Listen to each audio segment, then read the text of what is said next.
But while we are waiting for Willem to come in, may I request George to say a few words?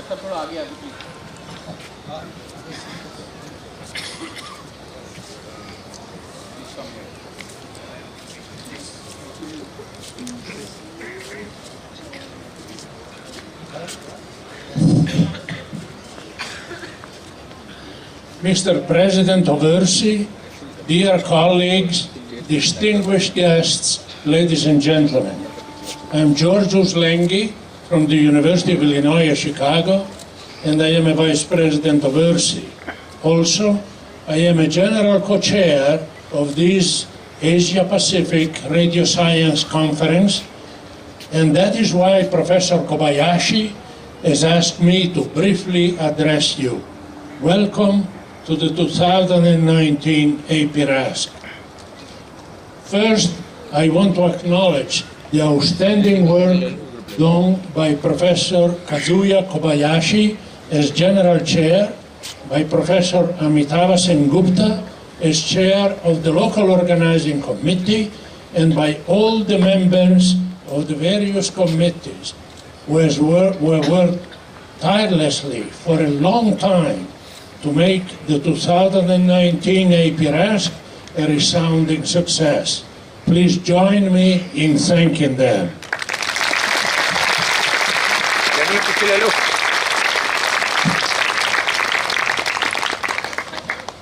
I could spend a few minutes allocated to me in reviewing the high points of this conference, such as, for example, the lecture on atomic clocks by Professor Wineland, Nobel laureate.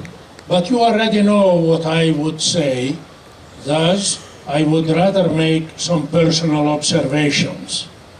When I was growing up in Italy, my parents provided me with information on all major countries and civilizations in the world.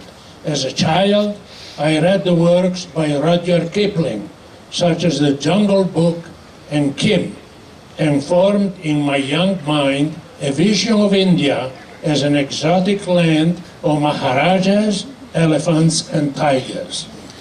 When, many decades later, I visited India for the first time to attend the 2005 ERSI General Assembly, my youthful vision of India was confirmed. I have two lasting memories from that first visit. I met the President of India, Dr. Kalam, a nuclear engineer who gave us an interesting seminar lecture on connectivity for 1 billion people. I was awed by his humble demeanor and by his taking the time to talk to us informally, especially to the young scientists and students. He was the head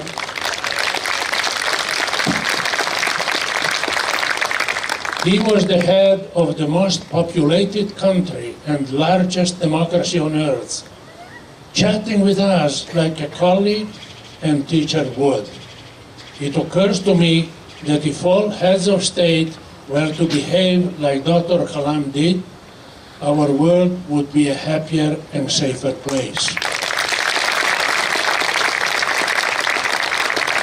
My second lasting impression from that first visit of 14 years ago is from the reception held on the grounds of the National Physical Laboratory.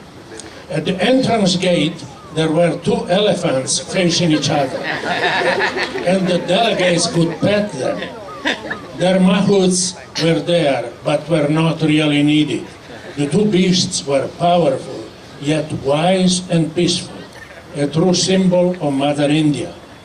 I will always treasure the memory of the wink an elephant gave me as I caressed his trunk. It occurs to me that if a similar event were held in the United States, the two beasts would be an elephant and a donkey, and they would be fighting each other.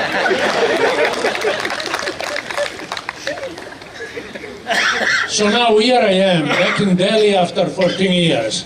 I found the city more prosperous than in 2005 and equally charming.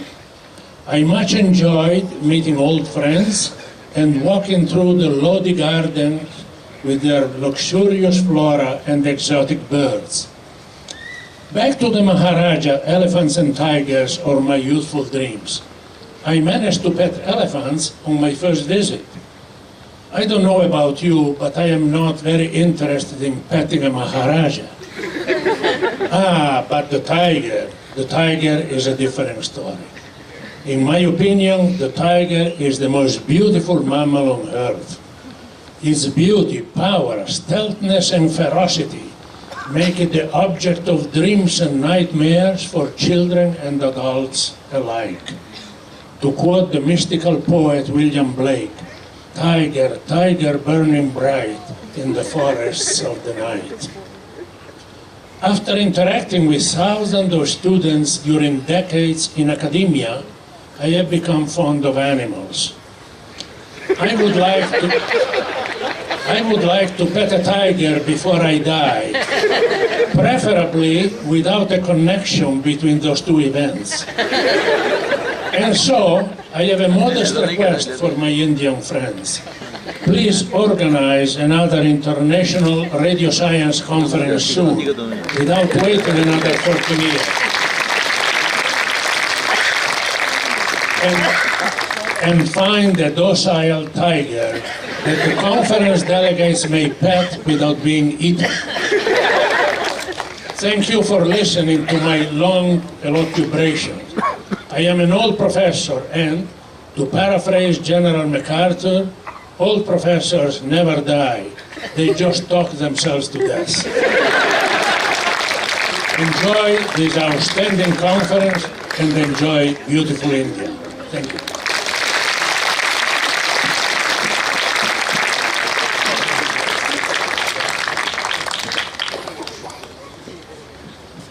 Personally, I wanted to bring two elephants back again here, this time too, but they wouldn't let me.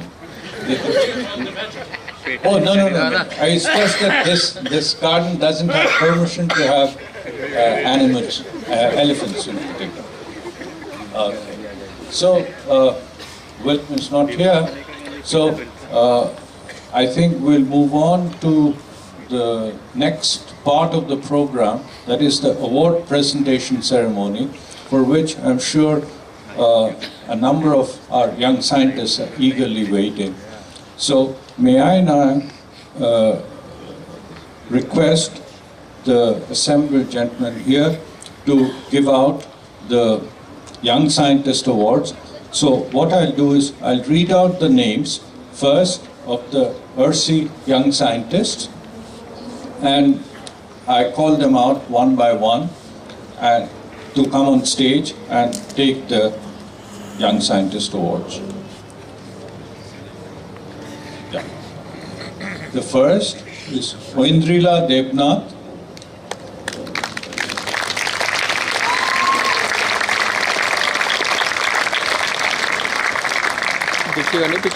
Oindrila? No. Oindrila is here. Please come. Yeah, please. पीछे वालों को नहीं दिखे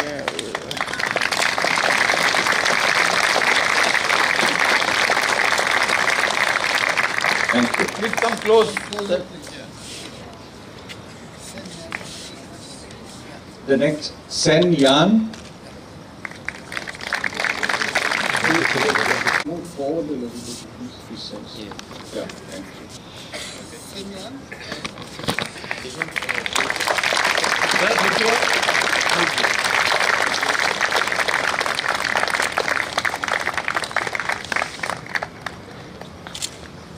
Thank you. Please wait here. Next. Edith Makotela.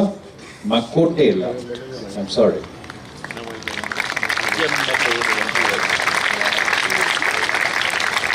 Her long name is Edith Liliana Cruz Makotela.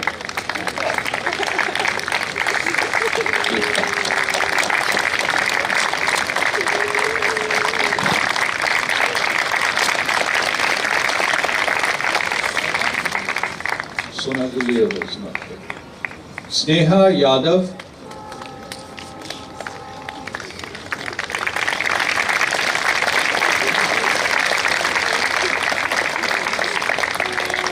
Neha Yadav, she's coming.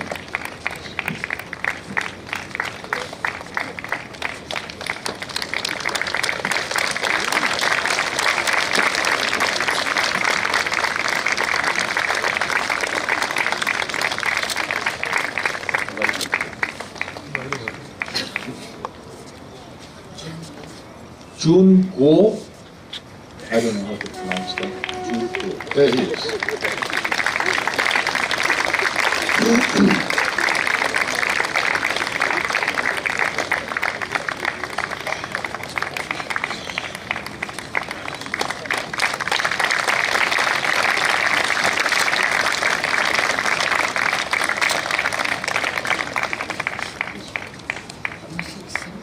Abhishek Singh, I think he's not here. Abhishek Singh? Oh, he's here. Okay, there you are.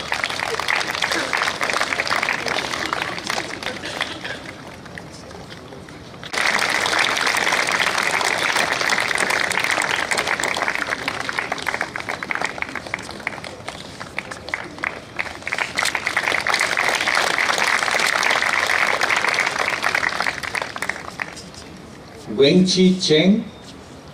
Ah, there he is.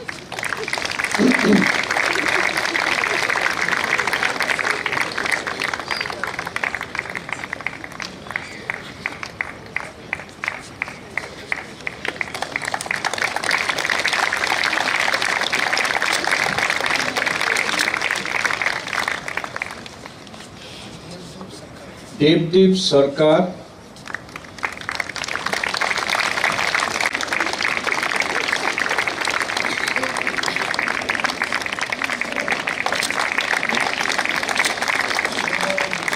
Somabho Mukherjee.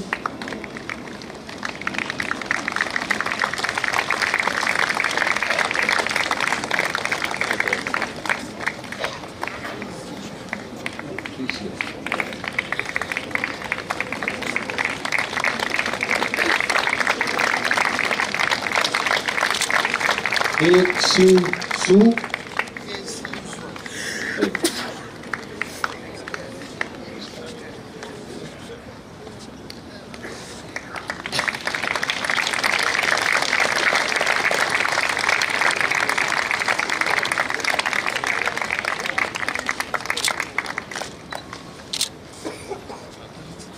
Arijit Day.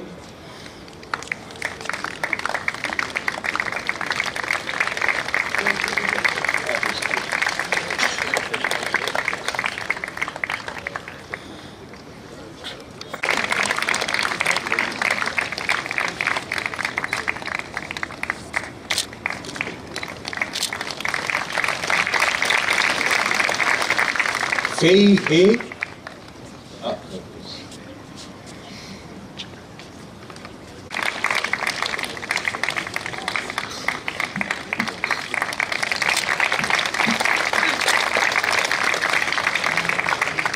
Remya Bhanu.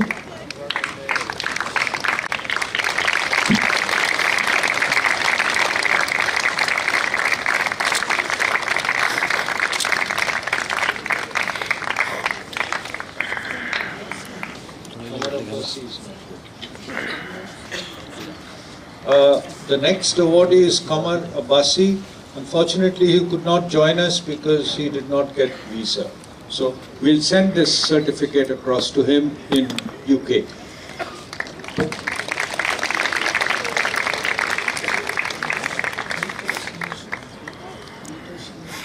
Yuto Shimizu. Yuto Shimizu is here.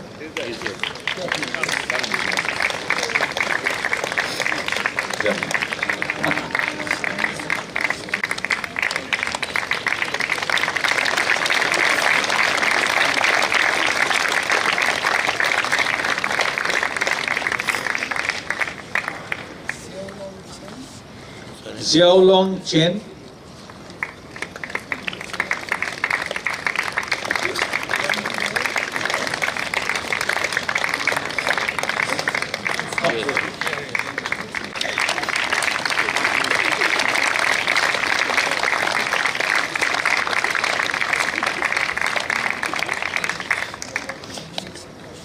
Chandrei Sarkar,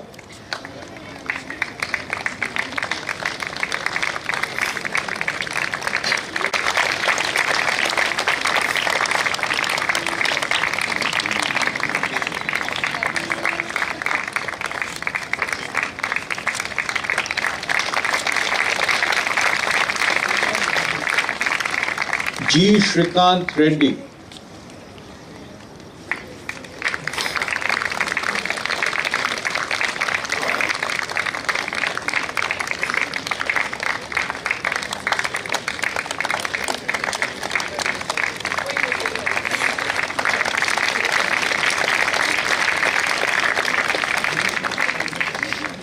Devabrata Karmakar is not here. Yeah, the next one is Devabrata Karmakar. He's not here. So we'll send it across to him. Okay, so that completes the list of 20 Young Scientist awardees. Ladies and gentlemen, Young Scientist Award is a very prestigious award of RC. This year we had 139 applicants for the Young Scientist Awards, out of which 20, the first 20 in the list, were selected. And the selection process was a very rigorous process, and there was an evaluation committee that evaluated their applications. So let's all give a big hand to the Young Scientist Awardees, 2019 Percy Young Scientist Awardees. Would you like to step forward so we have a group photograph with all of you? Thank you.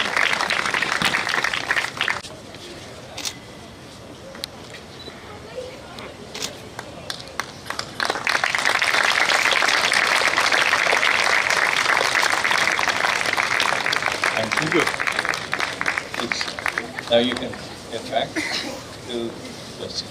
So, ladies and gentlemen, the next award that we are going to announce.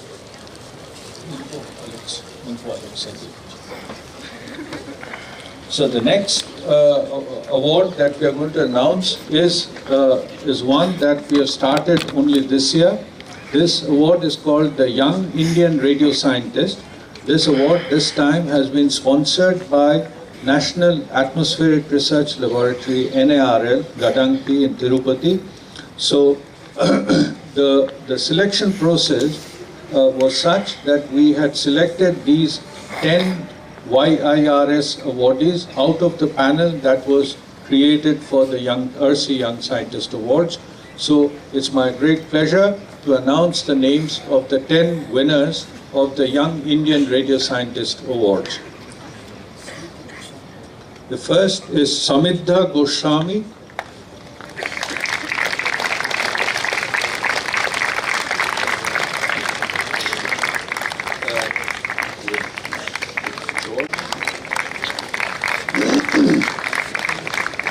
Just give it to them.